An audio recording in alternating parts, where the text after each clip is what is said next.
Part 2 mutton curry.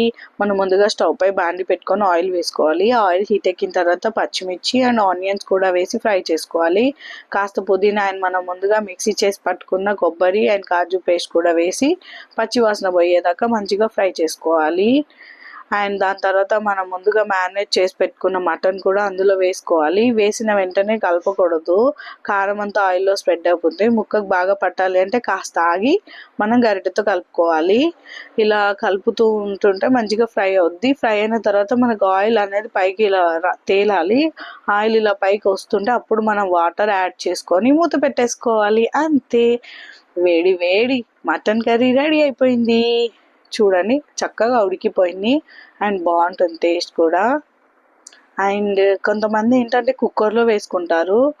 కుక్కర్లో అయినా బాగానే ఉంటుంది, ఇలా అయినా బాగానే ఉంటుంది. కాకపోతే టైం టేకింగ్ అంతే.